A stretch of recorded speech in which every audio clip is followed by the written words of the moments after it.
Chattahoochee Nature Center. I'm Alicia Thompson. I'm the Senior Director of Learning and Engagement here, and we're really excited to host this evening. It's kind of a special happening. I know we did have a full house on sign-up, so we may have some folks trickle in. Thanks to those of you who may have traveled a little bit further. When we're talking Atlanta Science Festival, Atlanta's kind of big. We have a lot of traffic, so we get it, right? Well, I just was curious, how many people have never visited the Nature Center before? Okay, so a lot of people have been here. Well, welcome again. Again, we're really excited to be part of the Atlanta Science Festival and to have Emory and the Atlanta Contemporary Ensemble with us. We also have the support of Fulton County Arts and Culture this evening. This is not our only event with the Atlanta Science Festival. You may have come out to our Flying into the Future Family Fun Day a couple weeks ago. We have our program tonight. On Friday evening, we're going to be hosting a film showing. It's a documentary about Sally Buffet and the Chattahoochee River Keeper and women who've worked to protect the Chattahoochee River. It is ticketed. It's in the same space, and it's the same time as well, 7 to 8:30. If you need anything this evening, I'll be around. We'll have a couple other staff as well. Restrooms are upstairs. Unfortunately, there's no restrooms down here, but yeah, I will turn it over to our Emory team, and thank you again for being here. All right, hello everyone. Before I begin, I want to thank both the Chattahoochee Nature Center for hosting us at this beautiful venue. Please make sure to return and explore the center. I brought my daughters here several times and the woods are really stunning. And also the Atlanta Science Festival for creating a wonderful way for our community in Atlanta to explore science. I'd also like to thank all of you for braving the recent weather. It's been pretty crazy going back and forth between cold and hot, and following your curiosity to learn more about birdsong. Tonight, I'm going to start off the program by giving a short lecture about birdsong in human language, which will then be followed by birdsong-inspired music performed by the Atlanta Contemporary Ensemble. So I'd like to start off by introducing myself. My name is Dr. Amanda Jacob, and I'm a neuroscientist at Emory University who, among other things, studies vocal learning and production in various species, including songbirds.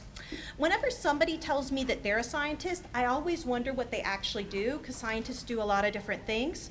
So I do the traditional stuff that scientists do, which is research, analyzing data, teaching, but I also have some very bird-specific skills. So I manage a colony of 50 breeding birds in-house at Emory University, and I also happen to be a bird brain surgeon, which is a very specialized skill. And I received a lot less training on this versus being a medical doctor and have a lot less oversight. So, you know, it sort of works. So picking the title, The Language of Birds, for this event was a bit of a controversial choice because most scientists don't believe that birds have language. However, there's a lot of historic belief in the language of birds. It's been seen in mythology, it was in medieval literature, and also occultism, where it was thought to be this mystical, divine, perfect language. There was also some belief that people who could hear voices in bird song had this sort of magical understanding, being the birds' almost chosen people. So in many ways, this historic belief makes it sort of easy to understand, since there are many similarities between human spoken language and song in vocal learning birds. And I'd like to share a few of these with you tonight. So first, let's talk about what language is. Language is a structured system of communication that contains grammar and vocabulary, and it's used to convey a wide variety of information in an open-ended way, meaning that people are able to continue to learn language throughout their lives. So for example, how you guys probably often go to the New York Times and learn a new word of the day, or if you move to another country, how you're able to become fluent in another language. So humans produce a vast array of utterances from a finite set of sounds that we learn to produce. And this language transmits complex and varied information that is an integral part of our everyday lives. So certain components of language are nearly ubiquitous in the animal kingdom. So most animals can understand some vocal information, and many can produce sounds in response. So you can think of a dog that will bark when you ask it to say, when you say speak as a command. However, few animals have the ability to imitate complex vocal sequences. And it's important to note that this imitation isn't an inherent quality of any animal. Birds learn to sing their song just like humans aren't born knowing how to speak. So, and also, neither birds nor humans learn to vocalize normally in the absence of hearing. As adults, both show deterioration of their vocal output after hearing loss. So this ability to learn to produce complex sound sequences is called vocal production learning. And it's actually a pretty rare skill in the animal kingdom, but it's evolved independently several times. So I wanted to open it up to you guys. Do you guys know any of the animals that are vocal learners? Any guesses? Birds. Good guess. Songbirds. We got it. Yep, yep, whales and dolphins. Cetaceans is what, there's like 96 different species of them. Yes? Bats. Very good, 1,000 species of bats. How about wolves? No, nope. I think we've hit most of them. The other ones are mostly parrots and hummingbirds, other types of birds that aren't songbirds.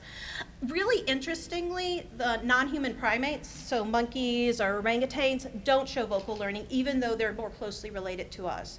So like I said, this is just developed independently multiple times. So when an animal learns to produce vocalizations, what is it actually learning to do? So generally, animal vocal sounds are produced by muscles moving in a way that produces precise oscillations in the vocal apparatus in coordination with respiratory muscles. So the vocal production organ in us, in mammals, and in humans is the larynx, and in birds it's a slightly different organ called the syrinx. And it's movement of muscles. So this really is a motor skill, much like we learn to run, how we dance, how we learn to play a musical instrument. But as I previously mentioned, animals must be exposed to sound to learn to speak or sing.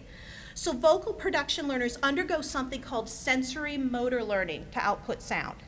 So I really love the word sensory motor learning because it's really easy for me to remember what it means because it's right there in the word. So sensory motor learning is using sensory information, in this case sound, to learn to produce a motor output, in this case speech or a song. And I won't go into the details of the brain mechanisms used to accomplish vocal learning, but generally the brains of most animals have auditory information go into areas of the brain that process sound. For vocal learners, these auditory pathways feed into a vocal learning pathway, and then this vocal learning pathway connects to motor output pathways that help to create the sounds. And it's really interesting that even though this has evolved independently, these brain pathways between species have a lot of similarities, and sometimes they express some of the same genes. So there's something about this type of genetic material in these parts of the brain that are very oriented towards learning how to produce vocal sounds. So returning to sensory motor learning, vocal development begins when animals undergo sensory acquisition, which is when they take in auditory information and form memories of a heard sound. And this forms an internal template in an animal's brain that they're going to be able to measure against the performance they do later. After this stage, animals go into a sensory motor period where they play around with producing the song themselves. So in the case of birds, during sensory motor learning, juveniles use auditory feedback or hearing themselves sing and compare it to their memory in the brain of what the vocalizations sound like. And then birds gradually refine and adapt their vocal output to match their internal template. And this is a similar process that happens in humans. So what are vocal learners learning to produce during the sensory motor phase? Humans, birds, and other vocal production learners learn to produce this small set, or finite set, of articulatory and acoustic patterns that get combined into complex sequences. However, this general learning strategy results in different outputs between humans and birds. So for humans, we learn to make this collection of sounds, which we freely change and continue to learn throughout our lives. In many bird species, vocal learning is way more limited. So many birds have a critical period where they learn to produce song, and when after the critical period ends, birds have a much more limited ability to alter their vocalization. So if a bird does not learn to sing during the critical period, they often never produce a normal bird song, likely due to changes that occur in their brain. So, for example, songbirds typically learn certain syllables, which they then place together in certain motifs or song sentences. Most songbirds have a stereotype pattern of sequences where they typically produce. So when many songbird species sings, they basically are repeating the same sentence over and over again with maybe small amounts of variability. So it would be a lot like the bird repeating, "I love the Chattahoochee Nature Center," over and over again, with occasionally altering the sentence to say, "I love donating to the Chattahoochee Nature Center," over again.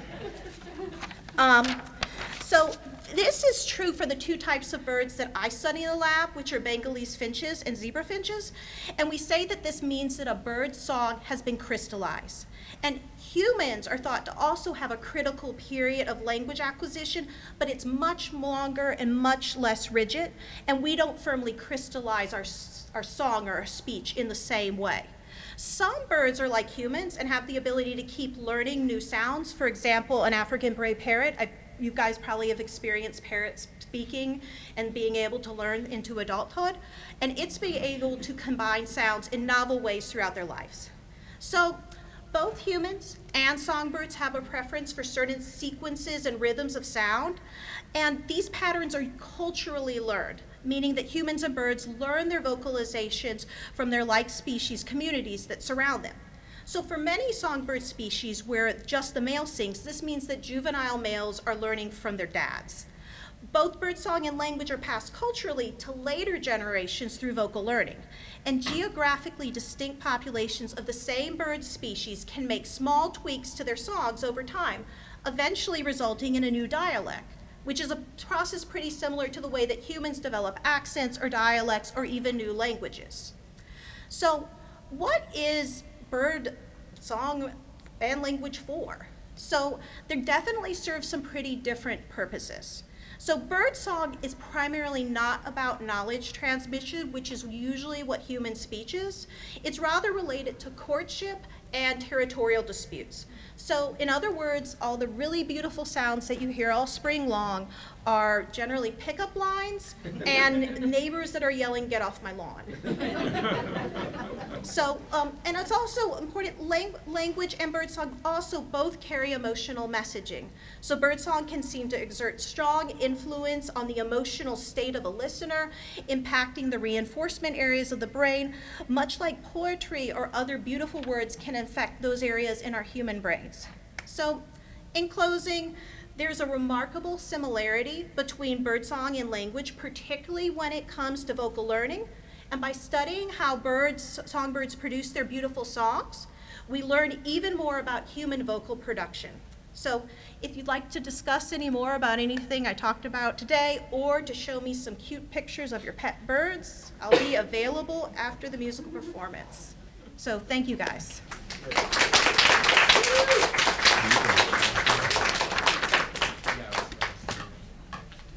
Okay, and now the hard part. So as we welcome the Atlanta Contemporary Ensemble to the stage, I invite you to use the bird calls that you picked up at the theater entrance as featured by the lovely Ms. Tracy, and to help introduce the musical portion of our program with the sound of forest canopy by playing together. So now you have the duck calls, which is like going into kazoo through the blue portion. Now this is an owl call, and what you want to do is press your mouth just against this little opening.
The Lark Ascending by George Meredith.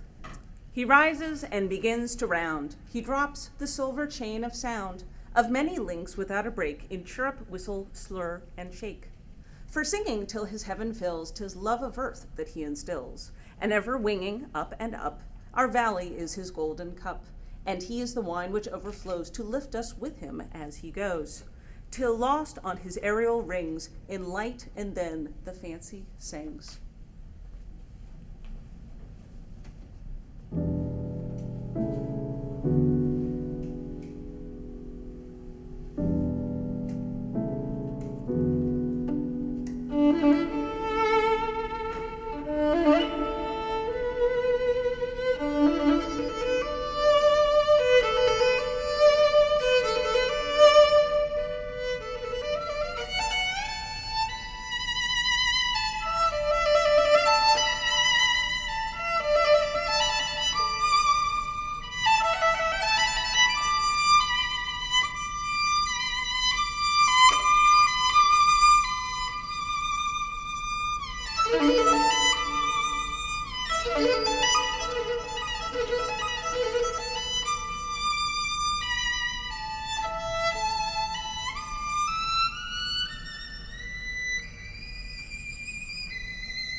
coming this evening, and again, we hope that you get a chance to explore the Nature Center while you're here.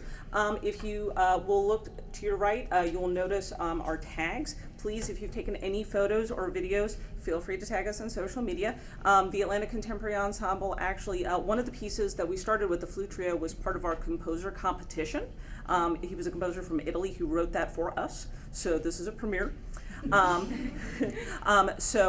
If you will follow us on social media, you will get to know our future performances. And we perform not only in Atlanta, we actually did this program earlier in Thomasville for Earth Day. So we're on the road. But again, thank you so much for coming, and we enjoyed you as an audience, and we hope you have a good night. Thank you.